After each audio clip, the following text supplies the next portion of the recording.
오늘 주일 우리에게 주시는 하나님 말씀입니다. 에베소서 6장 10절에서 17절까지 말씀을 한 절씩 교독하며 봉독하도록 하겠습니다. 제가 먼저 봉독합니다. 끝으로 너희가 주 안에서와 그 힘의 능력으로 강건하여지고 마귀의 관계를 능히 대적하기 위하여 하나님의 전신갑주를 입으라. 우리의 씨름은 혈과 육을 상대하는 것이 아니요 통치자들과 권세들과 이 어둠의 세상 주관자들과 하늘에 있는 악의 영들을 상대함이라. 그러므로 하나님의 전신갑주를 취하라. 이는 악한 날에 너희가 능히 대적하고 모든 일을 행한 후에 서기 위함이라. 그런즉 서서 진리로 너희 허리띠를 띠고 의의 호심경을 붙이고 평안의 복음이 준비한 것으로 신을 신고 모든 것 위에 믿음의 방패를 가지고 이로써 능히 악한 자의 모든 불화살을 소멸하고 구원의 투구와 성령의 검 곧 하나님의 말씀을 가지라. 아멘. 자, 계속해서 에베소서 말씀을 강해합니다. 오늘은 6장 후반부에 기록되어 있는 말씀을 같이 묵상하고자 합니다. 오늘 본문의 주제는 제목과 같습니다.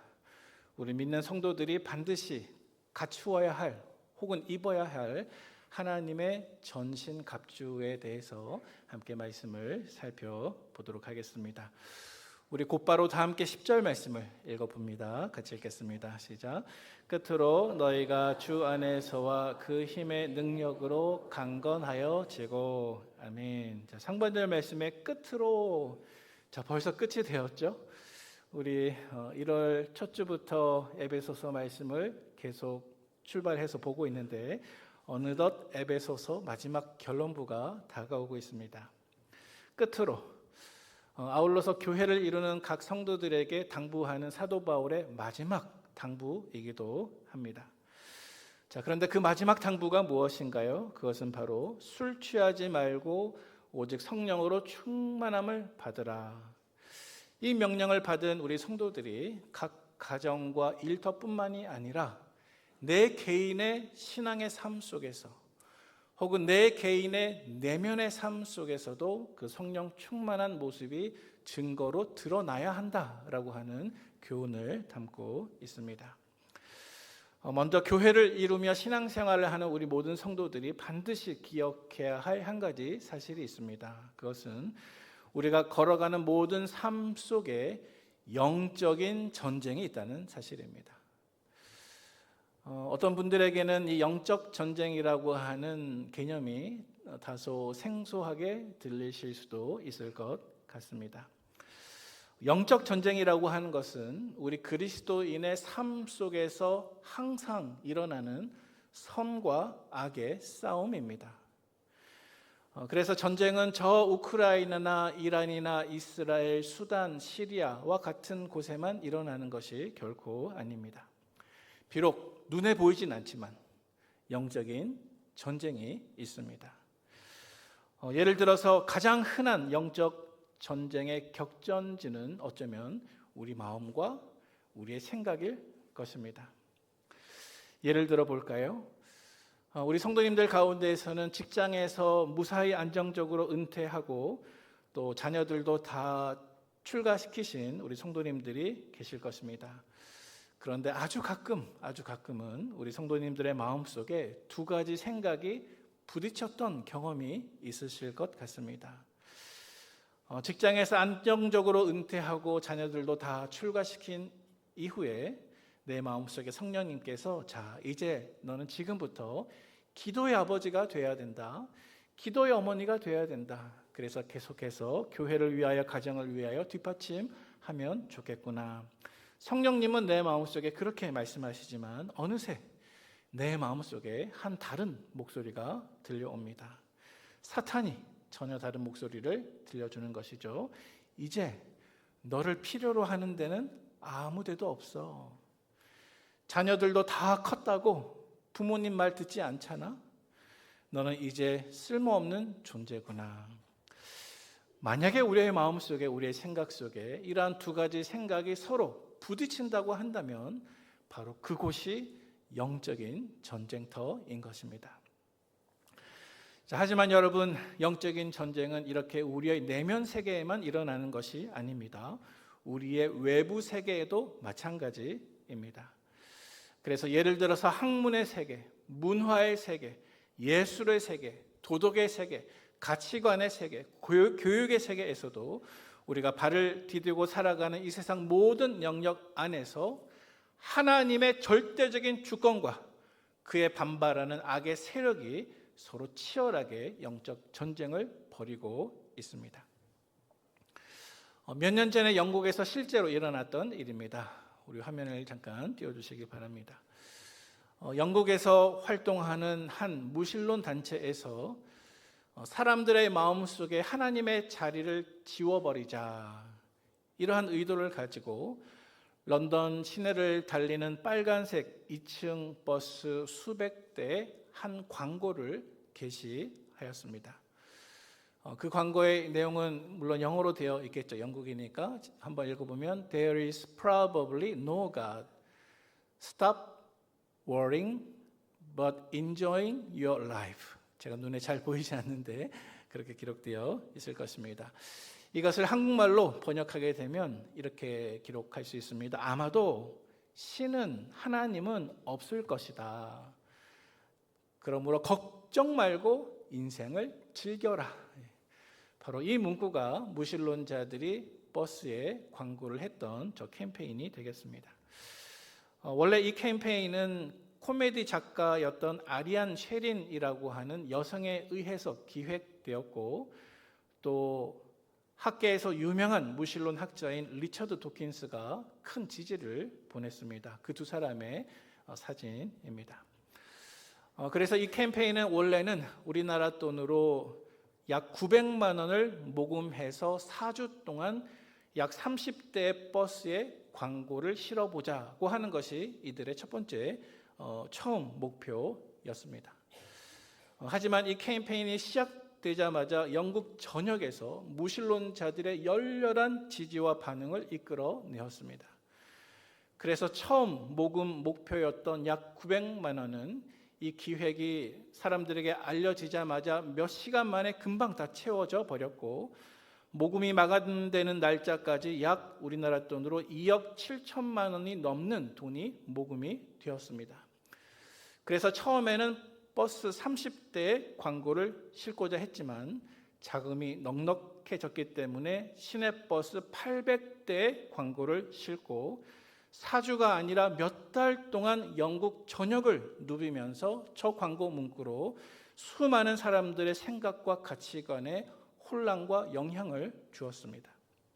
버스 광고뿐만이 아닙니다. 저 무신론 단체는 지하철역 1000곳 이상에 하나님은 없다라고 하는 무신론자들의 광고를 실었고, 또 런던 중심가에 있는 두 곳에 설치되었던 대형 LCD 광고판에도 동일한 광고가 흘러나왔습니다.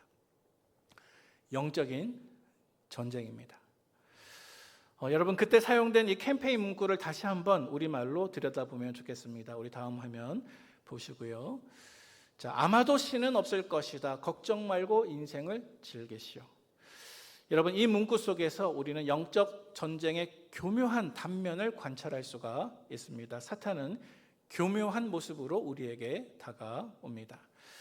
먼저 저 문구에서 가장 먼저 눈에 띄는 단어가 있는데 그것은 아마도라고 하는 단어이죠. 아마도 신은 없을 것이다. 무신론자들은요, 신은 절대로 없다라고 말하지 않습니다. 아마도 없을 것이다 라는 모호한 표현을 사용합니다. 그래서 신앙에 대해서 의심하는 마음이 들어오게 만드는 것입니다. 그러나 여러분, 성경은 말씀합니다. 창세로부터 그의 보이지 아니하는 것들, 곧 그의 영원하신 능력과 신성이 그가 만드신 만물에 분명히 보여 알려졌나니 그러므로 그들이 핑계하지 못할지니라. 시편 14편 1절 말씀, 어리석은 자는 그의 마음에 이르기를 하나님이 없다 하는도다. 그들은 부패하고 그 행실이 가증하니 선을 행하는 자가 없도다. 이제 두 번째로 무신론자들의 캠페인의 그 다음 구절을 살펴보도록 하겠습니다. 여러분, 그 다음 문구를 한번 보시기 바랍니다. 그 다음 문구에서 우리의 눈에 들어오는 구절이 있는데요. 그것은 걱정 말고라고 하는 단어입니다. 아마도 신은 없을 것이다. 걱정 말고. 자, 이 문구가 우리의 마음속에 어떠한 느낌을 가져다 줍니까? 어떤 속뜻이 포함되어 있을까요? 이것은 만약 하나님을 믿게 되면 걱정이 더 쌓이게 될 것이야. 하나님을 믿게 되면 평안도 없고 안전도 잃어버리게 되겠지만 반대로 하나님을 버리면 평안해지고 안전해질 듯이 말하고 있습니다. 걱정 말고. 하지만 여러분, 이것은 사탄의 오래된 수법입니다. 옛날 에덴 동산에서 뱀이 하와를 유혹할 때에도, 그리고 저 이스라엘 왕정 시대의 거짓 선지자들이 하나님의 심판은 없을 것이다 라고 백성들에게 외칠 때에도 똑같은 수법을 썼습니다. 우리 창세기 3장 4절 말씀 화면을 보면서 같이 읽어볼까요? 시작. 뱀이 여자에게 이르되 너희가 결코 죽지 아니하리라. 걱정 말고. 걱정 말고. 예레미야 6장 14절 말씀 같이 읽겠습니다. 시작. 그들이 내 백성의 상처를 가볍게 여기면서 말하기를 평강하다 평강하다 하나 평강이 없도다. 자, 세 번째로 우리 무신론자들이 쓰고 있는 캠페인의 문구 마지막 부분을 같이 보실까요? 자, 저 문구 마지막 부분에 어떻게 기록하고 있습니까? 즐기시오. 아마도 신은 없을 것이다. 걱정 말고 인생을 즐기시오. 자, 이 문구는 마치 하나님을 믿는 사람들의 인생 속에는 즐거움이 없고 고리타분하고 지루한 불행만이 펼쳐질 것처럼 속삭이고 있는 것이죠. 즐기시오. 또 그와 동시에 우리 인간의 유일한 삶의 인생의 목표가 세상에서 쾌락을 구하는 것이라고 아주 교묘하게 선언하고 있습니다. 그러나 성도 여러분, 우리 개혁주의 신앙의 모태가 되는 웨스터민스터 소유리 문답 제1항에 보니까 인간의 제일 되는 목적은 무엇입니까?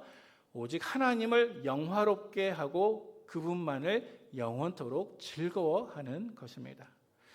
여러분, 성경은 인생의 최고의 목표가 결코 방탕한 쾌락주의가 아니라 의롭고 거룩하신 하나님을 사랑하는 것이라고 말씀하고 있습니다. 디모데후서 3장 4절 말씀입니다. 배신하며 조급하며 자만하며 쾌락 사랑하기를 하나님 사랑하는 것보다 더하며. 이것이 바로 저 캠페인 문구가 가지고 있는 문구 그대로이죠. 또 이사야 43장 21절 말씀. 이 백성은 내가 나를 위하여 지었나니 나를 찬송하게 하려 함이니라. 자, 따라서 영적인 전쟁터는 인간 내면에만 있는 것이 아니라 신자가 살아가는 모든 장소에서 지금도 벌어지고 있는 현재 진행형인 전쟁이라는 것입니다. 자, 따라서 성도 한 사람 한 사람이 이렇게 영적 전쟁터 한가운데 서 있는 영적인 군사들임을 반드시 기억하시기를 바랍니다. 자, 그 다음 우리 11절 말씀을 같이 봉독해 볼까요? 시작. 마귀의 관계를 능히 대적하기 위하여 하나님의 전신갑주를 입으라. 아멘. 자, 하반절 말씀에 보니까 하나님의 전신갑주를 어떻게 하라고 합니까? 입으라. 이것은 명령형입니다. 다시 말해서 우리 모든 성도들은 하나님의 전신갑주를 입을 의무가 있다는 것입니다. 또 이 명령형이 이어지는 13절 말씀에도 다시 한번 반복해서 등장합니다. 우리 13절 말씀 읽어볼까요? 그러므로 하나님의 전신갑주를 취하라. 이는 악한 날에 너희가 능히 대적하고 모든 일을 행한 후에 서기 위함이라. 아멘. 자, 그래서 여러분, 하나님의 전신갑주를 취하고 입는 것은 우리가 하고 싶으면 하고 하기 싫으면 하지 않는 일이 아니라 모든 성도들이 반드시 해야 되는 일임을 믿으시기를 바랍니다. 자, 그런데 이렇게 영적인 전신갑주를 입어야 할 목적이 무엇입니까? 그 이유가 무엇입니까? 11절 말씀에 보니까 마귀의 관계를 대적하기 위해서, 또 13절 말씀에 보니까 악한 날에 모든 일을 행한 후에 든든히 서기 위함이다라고 말씀하고 있습니다. 자, 그래서 이 말을 바꾸어 이해하면 만약 성도들이 하나님의 전신갑주를 입지 않으면 마귀의 관계를 대적할 수도 없고 악한 날에 든든하게 설 수도 없다는 의미입니다. 자, 특별히 사도 바울은 오늘 본문 12절 말씀 안에서 우리 성도들이 반드시 상대하고 싸워야 할 그 영적인 전투의 세력이 누구라고 말하고 있습니까? 우리 12절 말씀 보시기 바랍니다. 같이 한번 읽어보겠습니다. 시작. 우리의 씨름은 혈과 육을 상대하는 것이 아니요 통치자들과 권세들과 이 어둠의 세상 주관자들과 하늘에 있는 악의 영들을 상대함이라. 아멘. 먼저 상반절 말씀에 이렇게 말씀하고 있죠. 우리의 씨름은, 다시 말해서 우리가 싸워야 할 영적인 싸움의 그 대상은 상반절 말씀에 혈과 육을 상대하는 것이 아니요. 자, 다시 말해서 우리가 싸울 영적인 싸움의 대상은 피와 살을 가진 육신의 사람이 결코 아닙니다. 여러분, 우리의 영적인 싸움의 대상으로 사람을 삼지 마시기를 바랍니다. 사람은 비록 나의 원수라 할지라도 주님은 말씀하십니다. 내 원수를 내 몸과 같이 사랑하라. 사람은 결코 우리가 싸울 영적인 싸움의 대상이 아닙니다. 우리가 싸워야 할 영적인 싸움의 대상은 보이지 않는 통치자들과 권세자들과 이 어둠 세상 주관자들과 하늘에 있는 악한 영들이라고 12절 하반절에서 말씀하고 있습니다. 방금 읽은 구절들이 조금 복잡하게 들리지만 한마디로 말하면 우리의 믿음을 무너뜨리고 또 우리의 교회를 보이지 않는 손길 가운데 넘어지게 만드는 모든 사탄의 세력과 그 지배를 받는 악한 영적인 세력들이 바로 우리가 싸워야 할 영적인 싸움의 대상들이라는 것입니다. 여러분, 우리가 싸워야 할 이들 대상들은, 존재들은 눈에 보이지 않습니다. 하지만 분명하게 존재합니다. 그리고 지금도 성도들의 믿음과 교회를 무너뜨리고자 합니다. 자, 따라서 우리는 이들과 보통의 무기로는 싸울 수가 없습니다. 보이지 않는 악한 영들과 싸우기 위해서 우리에게 영적인 무장이 필요한 것입니다. 자, 그래서 오늘 성경 본문 속에서 사도 바울은 우리가 보이지 않는 악한 영들과 싸우기 위해서 취해야 할 하나님의 전신 갑주가 무엇 등이라고 이야기하고 있습니까? 오늘 보면 14절부터 17절까지의 말씀에 보시기 바랍니다. 사도 바울은 보이지 않는 악한 영들과 싸우기 위해서 우리에게 영적인 무장이 필요한데 그것은 진리의 허리띠, 의의 호심경, 복음의 평안에 예비된 신, 믿음의 방패, 구원의 투구, 그리고 성령의 검이라고 말씀합니다. 자, 여러분 그림을 한번 보시기 바랍니다. 로마 병사의 모습입니다. 여러분 지금 사도 바울은 우리 모든 성도들에게 승리하는 성도와 교회가 되기 위해서 마지막 권면의 말을 하고 있는데 그가 지금 말씀하고 있는 이 하나님의 전신 갑주의 이미지는요 군사적인 이미지입니다. 그렇죠? 당연히 그렇죠. 군사적인 이미지를 가지고 우리에게 권면을 하고 있습니다. 자, 그러면 한번 생각해 볼까요? 사도 바울은 왜 오늘 본문 속에서 이렇게 군사적인 이미지를 가지고 와서 우리에게 권면하고자 할까요?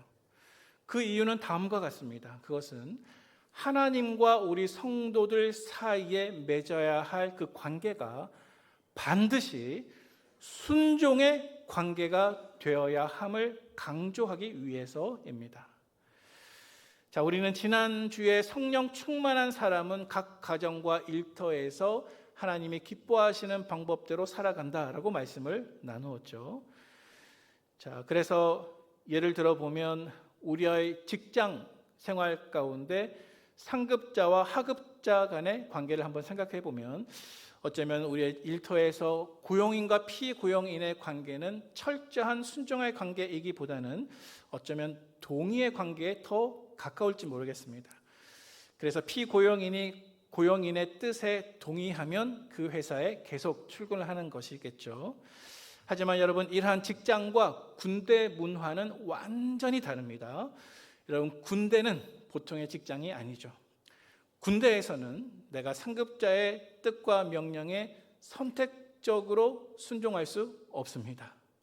군대에서는 그 명령에 무조건 복종해야 합니다. 만약 여러분들이 군인이시라면 여러분들은 상관의 명령에 반드시 복종해야 되고 만약에 여러분들이 선택적으로 복종하고자 한다면 여러분들은 결코 군인이 될 수 없습니다. 그렇죠? 자, 그런데 여러분, 우리 교회 안에서 어떤 성도님들이 가지고 있는 일정한 현상이 있습니다. 그것은 무엇이냐면 많은 성도님들이 내가 하나님의 뜻과 말씀을 알지만 내가 동의할 수 있는 부분에는 순종하고 나에게 동의가 잘 되지 않거나 이해되지 못하거나 불편한 부분은 거부하는 경우가 더러 있다는 것입니다.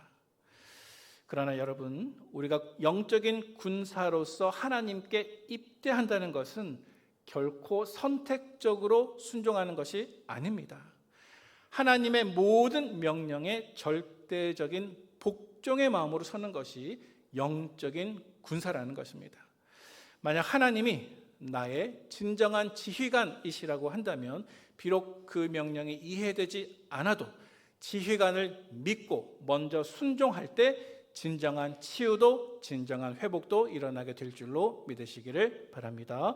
만약 내가 지휘관에게 순종하지 않는다면 나는 결코 전투에서 이길 수가 없습니다. 그러나 지휘관에게 믿고 순종할 때 내가 싸우는 모든 전투에서 승리를 거머쥐게 되는 것입니다. 이것이 바로 사도 바울이 오늘 본문 속에서 군사의 이미지를 가지고 우리를 권면하는 그 이유입니다. 자, 그러면 지금부터 하나님의 전신갑주를 항목별로 하나씩 한번 살펴보도록 하겠습니다. 먼저 첫 번째는 진리의 허리띠입니다.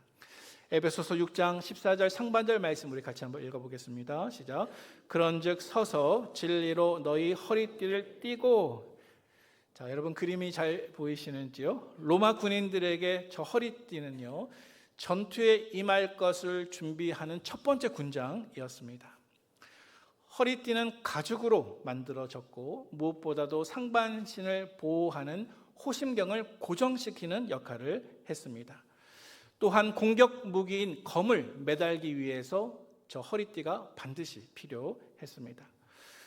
로마 시대 군인들의 옷은 통이 넓은 통치마 형식이기 때문에 저 허리띠를 제대로 단단히 매지 않으면 그 옷이 흘러내려서 싸울 수가 없게 됩니다. 허리띠가 풀린 군인은 단 한 걸음도 제대로 걸을 수가 없을 것입니다. 자, 그렇다면 여러분, 영적으로 우리가 영적인 싸움에서 이기기 위하여서 착용해야 할 진리의 허리띠라고 하는 것은 과연 무엇일까요?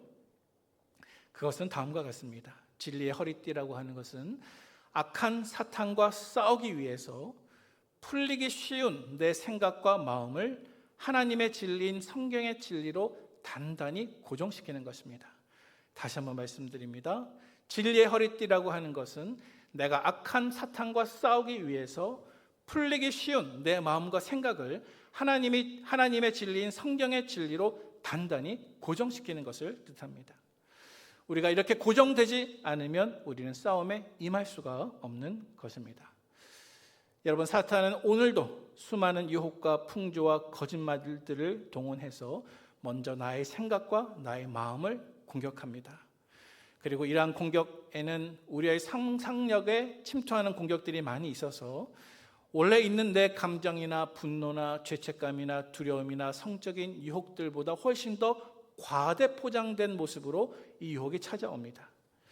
자, 따라서 이러한 치열한 싸움에서 승리하기 위해서 우리는 성경을 하나님의 말씀으로 받는 진리의 허리띠가 단단하게 고정되어야 되는 것입니다. 사랑하는 우리 북문의 성도 여러분, 성경은 변하지 않는 하나님의 진리의 말씀인 것을 믿으십니까? 아멘. 여러분, 성경은 유일무이하고 정확무오한 하나님의 진리의 말씀인 것을 정말로 믿으십니까? 아멘. 우리는 하나님의 말씀인 성경을 우리 속에 내면화해야 되고 또 하나님의 말씀에 집중해야 합니다.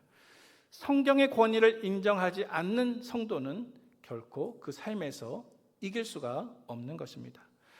따라서 매 순간 우리의 마음과 생각을 진리의 허리띠로 단단하게 동여매어서 원수의 그 어떠한 흔듦에도 요동치 않는 믿음의 군사들이 다 되시기를 바랍니다. 두 번째로 넘어가도록 하겠습니다. 하나님의 전신갑주 두 번째는 오늘 본문 14절 하반절에 있는 것처럼 의의 호심경 혹은 의의 흉배입니다. 짧지만 한번 본문을 읽어보도록 하겠습니다. 시작. 의의 호심경을 붙이고. 아멘. 여러분 사진을 다시 한번 잘 보시기 바랍니다. 로마 군인의 군장에서 저 호심경은 군인의 목부터 가슴까지를 보호하는 필수적인 장비였습니다.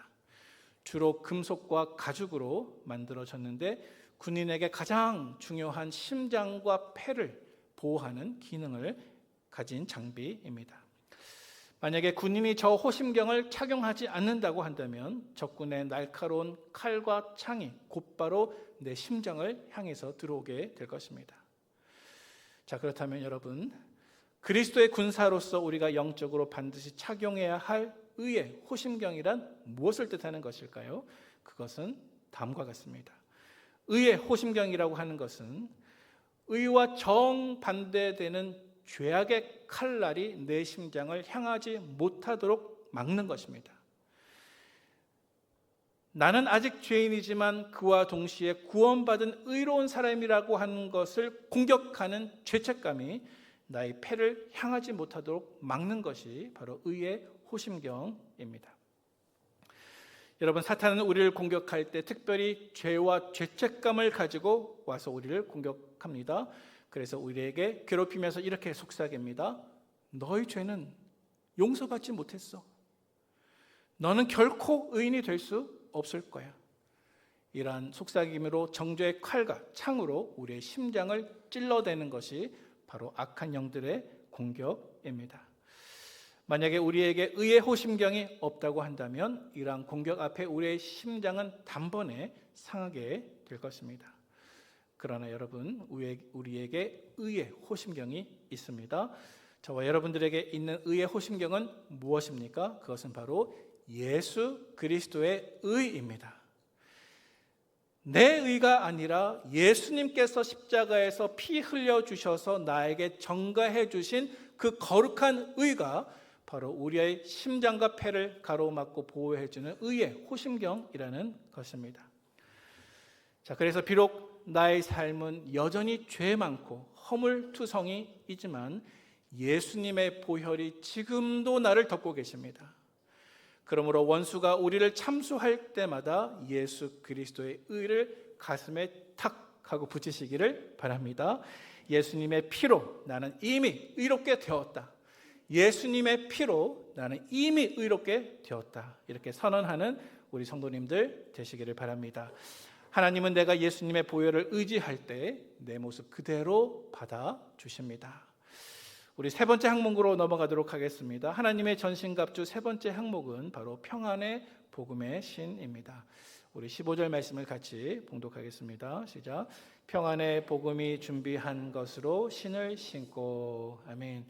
우리 다시 한번 그림을 잘 보시기 바랍니다. 로마 군인들에게 저 신발은요, 밑창에 못이나 징이 잘 박혀 있어서 땅과의 접지력이 잘 유지가 되었습니다. 그리고 군인들은 이동을 많이 하기 때문에 가벼웠고요. 가볍지만 발을 보호하기에 충분할 만큼 튼튼하게 신발을 제작했습니다. 그래서 군인들이 좋은 군화를 신고 있으면 아무리 험난한 지형을 다닌다고 할지라도 믿기지 않을 만큼의 빠른 속도로 장거리 행군을 할 수 있었고 따라서 승리할 수 있었습니다. 만약에 전투에 나가는 군인에게 신발이 없다고 한다면 아무리 좋은 갑옷을 입고 칼을 찼다 할지라도 그 군인의 발이 상하게 되고 찢어짐으로 말미암아서 전투에 겨우 몇 발자국 걷지 못하고 부상을 입고 쓰러지게 될 것입니다. 자, 그렇다면 여러분, 저와 여러분들이 그리스도의 부름받은 군사로서 반드시 착용해야 할 평안의 복음에 준비한 것으로 신을 신는다고 하는 것은 과연 무엇일까요? 그것은 다음과 같습니다.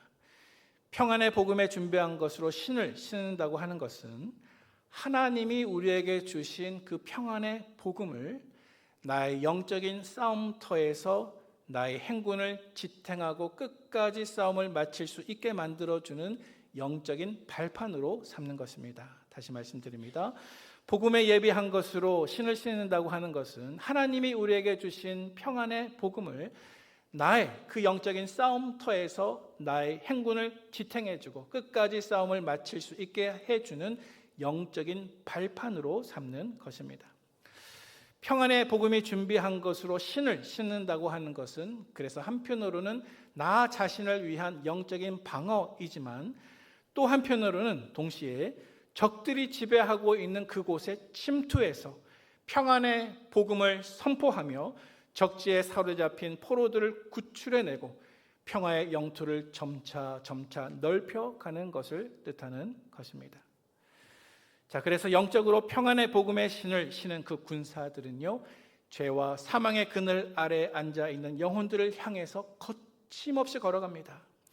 그리고 그 발길이 닿는 장소마다 복음으로 하나님의 땅으로 하나님의 영역으로 바꾸어 갑니다. 그래서 평안의 복음에 준비한 것으로 신을 신고 마귀에 억눌린 사람들을 구출해내고 그곳을 하나님의 영토로 바꾸는 것이 모든 그리스도인들의 군사들의 사명인 것입니다. 이러한 사명을 잘 감당하는 저와 여러분들 되시기를 바랍니다. 네 번째 전신갑주로 넘어가도록 하겠습니다. 우리가 살펴볼 네 번째 전신갑주는 바로 믿음의 방패입니다. 우리 16절 말씀 같이 읽어볼까요? 시작. 모든 것 위에 믿음의 방패를 가지고 이로써 능히 악한 자의 모든 불화살을 소멸하고. 아멘. 자, 그림을 보시기 바랍니다. 로마 군인의 실제 방패와 조금 다르게 생겼지만 로마 군인들이 가지고 있었던 방패는 나무로 만들어졌습니다. 그런데 특별히 적군으로부터 날아오는 그 불화살의 불을 흡수하기 위해서 나무로만 만들 뿐이 아니라 나무 위에 세마포와 가죽을 겹겹이 이렇게 덧대었다고 합니다. 자, 그리고 로마 군인들이 가지고 있었던 저 방패의 크기는 상당히 컸습니다. 그래서 너비가 약 80cm, 길이가 약 120cm나 되어서 군인이 이 방패 뒤에 몸을 숨기게 되면 머리부터 발끝까지 전방위로 보호를 받을 수가 있었습니다.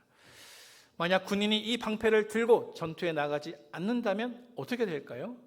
그는 사방에서 날아오는 무차별적인 불화살에 단 몇 초도 버티지 못하고 불에 타버리고 말 것입니다. 자, 그렇다면 여러분, 우리가 그리스도의 군사로서 영적으로 반드시 들고 있어야 할 믿음의 방패는 과연 무엇입니까? 그것은 다음과 같습니다.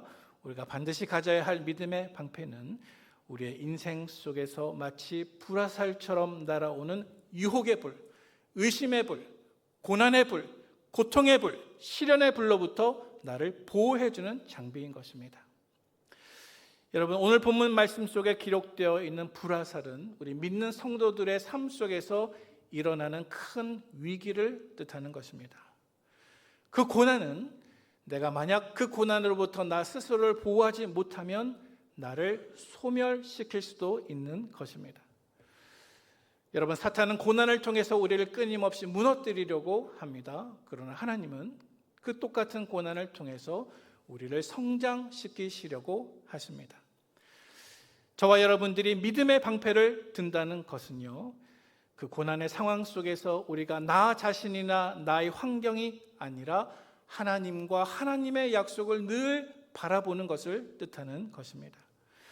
우리 그리스도인들은 고난과 시험이 우리 삶 속에 찾아왔을 때 반드시 믿음의 방패를 들고 주님과 주님의 약속을 바라보아야 합니다. 나는 나의 위기보다 더 크신 주님을 믿습니다. 나는 하나님을 믿습니다. 나는 하나님의 약속을 믿습니다. 이 믿음으로 굳게 서는 믿음의 용사들이 다 되시기를 바랍니다. 다섯 번째로 넘어가도록 하겠습니다. 다섯 번째는 구원의 투구이죠. 우리 에베소서 6장 17절 상반절 말씀 짧지만 같이 읽어봅니다. 시작. 구원의 투구와. 아멘. 여러분, 사진을 잘 보시기 바랍니다. 로마 군인들에게 투구는 단단한 금속 재질로 만들어져서 무엇보다 머리를 보호해 주는 것이었습니다. 만약 군인들이 전투에 나가는데 투구 없이 나간다고 한다면 어떤 결과가 벌어지게 될까요? 바로 근접해 있는 적들의 칼날이 내 머리를 쪼개게 될 것입니다. 자, 그렇다면 여러분, 영적으로 저와 여러분들이 반드시 써야 할 구원의 투구는 어떤 것이겠습니까? 무슨 의미를 가지고 있겠습니까? 구원의 투구는 다음과 같은 것입니다. 구원의 투구라고 하는 것은 나의 과거와 나의 현재와 나의 미래가 온전히 구원받았다고 하는 구원의 확신과 구원의 소망을 가리키는 것입니다. 다시 한번 말씀드립니다. 구원의 투구라고 하는 것은 나의 과거와 나의 현재와 나의 미래가 온전히 구원받았다고 하는 구원의 확신과 구원의 소망을 뜻하는 것입니다. 먼저 과거를 한번 말씀해 볼까요? 여러분, 우리 성도들의 과거는요, 이미 예수 그리스도의 십자가의 대속으로 완전히 용서받고 구원받은 줄로 믿습니다. 여러분, 성경은 말씀합니다. 우리의 모든 죄를 깊은 바다에 던지시고 동이 서에서 먼 것과 같이 우리 죄가를 우리에게서 멀리 옮기셨으며, 과거 시제로 말씀하고 있습니다. 여러분, 우리의 과거는 이미 예수님의 십자가의 대속으로 용서받고 구원받았음을 확신하시기 바랍니다. 여러분, 그러면 우리의 현재는 어떠합니까? 우리의 현재도 마찬가지입니다. 비록 현재 나는 온전하지는 않습니다. 우리는 여전히 죄의 영향력 아래 들어 있습니다. 가끔씩 죄를 짓기도 합니다. 그러나 그럼에도 불구하고 우리의 현재는 구원을 향하고 있습니다. 우리는 죄의 영향력으로부터 점차 떠나게 되고 성령님의 도우심으로 말미암아 예수님의 모습과 같이 성화되어 나가고 있습니다. 우리의 현재는 죄의 지배로부터 날마다 보호받고 있으며 성령님의 도우심과 함께 조금씩 달라지고 있다는 것입니다. 이것이 저와 여러분들의 현재의 구원의 모습입니다. 여러분, 저와 여러분들의 미래의 모습은 무엇입니까? 미래는 더 확실합니다. 저와 여러분들의 미래는 죄의 존재와 죽음으로부터 완전히 구원받는 100% 영화로운 상태가 될 것입니다. 로마서 8장 30절 말씀에 이렇게 기록하고 있기 때문에 그렇습니다. 미리 정하신 그들을 또한 부르시고 부르신 그들을 또한 의롭다 하시고 의롭다 하신 그들을 또한 영화롭게 하셨느니라. 아멘. 여러분, 영화롭다고 하는 것은 저와 여러분들의 미래의 구원의 모습인데요, 죄가 조금 더 없는, 사망이 조금 더 없는, 마치 예수님의 모습과 같이 완벽하게 구원받은 모습을 뜻하는 것입니다. 그러므로 여러분, 우리의 과거도 우리의 현재도 우리의 미래도 하나님께서 구원해 주셨고 반드시 구원되었으며 구원되어져 가며 구원받을 것이라는 사실을 확신하며 소망을 가지시기를 바랍니다. 이러한 확신이 없이는 우리의 믿음 생활이 흔들리게 될 것입니다. 마지막 6번째는 성령의 검 곧 하나님의 말씀입니다. 우리 에베소서 6장 17절 하반절 말씀 같이 읽겠습니다. 시작. 성령의 검 곧 하나님의 말씀을 가지라. 아멘. 이제 마지막인데요, 여러분, 로마 군인들에게 유일한 공격 무기가 바로 저 칼이었습니다. 저것은 짧은 양날의 칼이었습니다. 여러분, 군인들이 아무리 나 자신을 훌륭한 무장으로 방어한다고 할지라도 내 손 안에 날카로운 무기가 없다고 한다면 그는 어떠한 작은 전투에서도 적군을 쓰러뜨릴 수가 없습니다. 따라서 전투에 결코 승리할 수가 없습니다. 여러분, 전쟁은 방어만으로 해결되지 않습니다. 반드시 공격 무기가 필요한 것입니다. 자, 그렇다면 여러분, 저와 여러분들이 싸워야 할 영적인 전투 가운데 반드시 갖추어야 할 유일한 공격 무기, 영적인 무기는 무엇입니까? 그것은 바로 문자 그대로 성령의 검, 곧 하나님의 말씀입니다. 먼저 여러분, 말씀은 성령의 검입니다. 예수님께서도 광야에서 금식하시고 사단에게 시험 받으실 때 3번이나 성령의 검인 말씀을 가지고 사탄을 물리치셨습니다. 마귀의 맹렬한 공격을 우리가 물리치고자 할 때 우리가 의지할 수 있는 유일한 무기가 무엇입니까? 그것은 바로 하나님의 입에서부터 나오시는 날카로운 칼인 말씀인 것입니다. 말씀밖에는 없습니다. 그러므로 여러분, 내 생각의 칼이 아니라 하나님의 말씀의 칼로 원수 마귀들을, 그리고 악한 영적인 세력들을 물리치시기를 바랍니다. 우리가 이렇게 잘 무장되어 있을 때 그 성도는 승리하게 될 것입니다. 우리가 이렇게 잘 무장되어 있을 때 그 교회는 승리하게 될 것입니다. 여러분, 교회는 승리하는 교회입니다. 저와 여러분들이 오늘 본문 말씀 속에서 사도 바울이 당부해 주고 있는 것처럼 하나님의 교회로서, 성도로서 반드시 영적인 전신갑주로 잘 무장되어서 하나님께 승전가를 올려드리는 영적인 군사들로 다 설 수 있기를 주님의 이름으로 축원을 드립니다. 축복합니다.